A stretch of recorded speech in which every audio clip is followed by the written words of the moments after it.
Madam the President,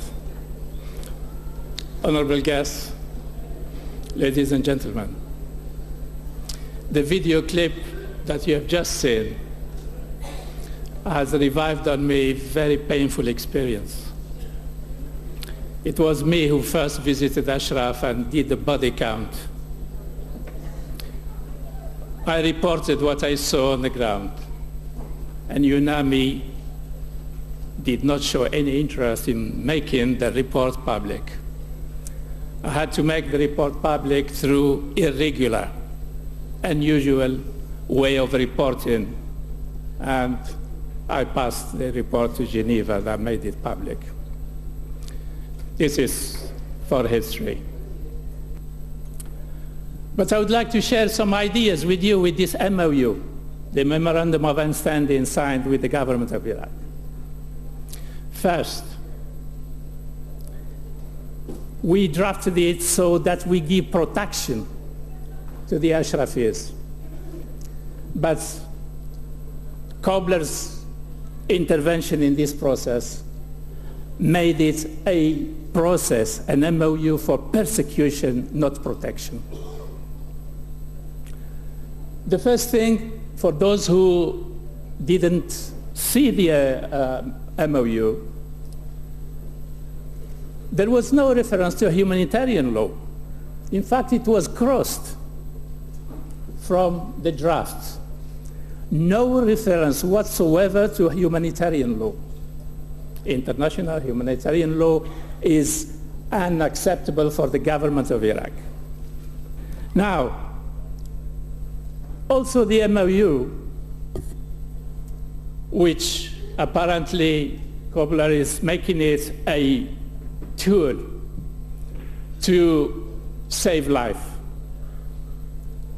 I'm telling you from first-hand experience and first-hand knowledge that the presumption from the very beginning is these people are terrorists and they should be dealt with as such.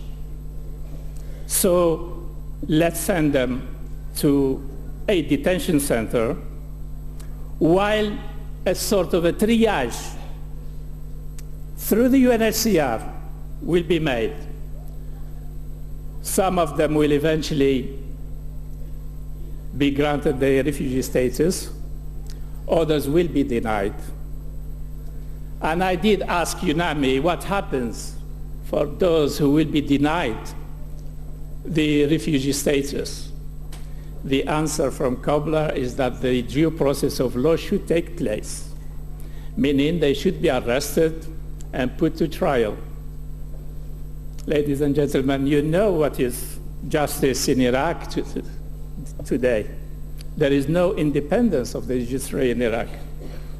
And if anybody is put to trial in Iraq, they will be condemned. And I will ask, do you think the UNHCR cannot do it within the time frame agreed at the beginning? They could. When they wanted to sort out the situation in a similar camp in Iraq called Mahmour camp, they sorted it out in a few months. Everybody now in Mahmour camp has a refugee card. They move around freely. They have the right to income-generating activities. And they also have documents to travel even abroad. That is not the case in Ashraf because they don't want them to be treated as refugees. And the MOU cannot be clearer than this. The MOU is denying the refugee status to everybody, even if the UNHCR will recognize it. Now, having said that, and Madam the President said that at the beginning that we need to, the Ashrafis need to go back to Ashraf. It has no legal value whatsoever. The lawyers existing here will agree with me that a document like this signed between the government of Iraq and the United Nations in serious violation of the Vienna Convention on the Law of Treaties, Article 51 and 52 of the Vienna Convention.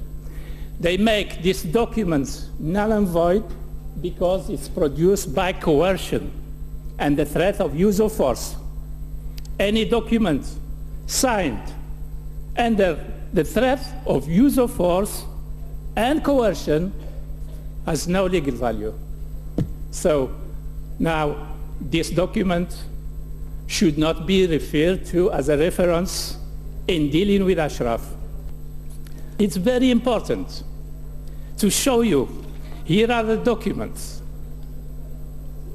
the lies of UNAMI. And it was done, the whole process was done under my leadership. But I distanced myself from it when it went wrong.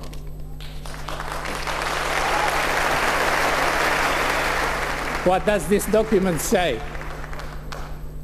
This is again with the taxpayers' money, your money.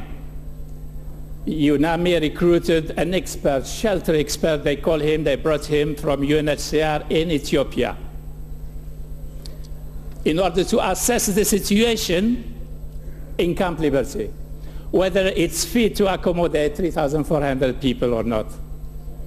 Here is the report. The report reads, UNHCR cannot certify and or verify that the above location, meaning Camp Liberty, meets humanitarian standards according to the many existing standards books of the UNHCR handbook, the SFAR, the WHO, all these books on standards, the experts certified they do not exist in Camp Liberty. And here is second document. That's on the 31st of January, Kobler published. I read a little sentence where Kobler says, the United Nations High Commissioner for Refugees and UNAMI Human Rights Office have now confirmed that the infrastructure and facilities at Camp Liberty are in accordance with the international humanitarian standards stipulated in the MOU. Can't we see exactly the flagrant lies in this UNAMI press statement? And then let me draw your attention where the UNAMI press release refers to international humanitarian standards stipulated in the MOU. At the beginning I told you the MOU does not stipulate any humanitarian standards.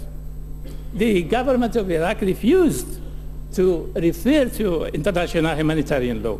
So can you see how UNAMI and its leadership misleading the international community, misleading the whole world by playing on this kind of linguistic and this kind of words.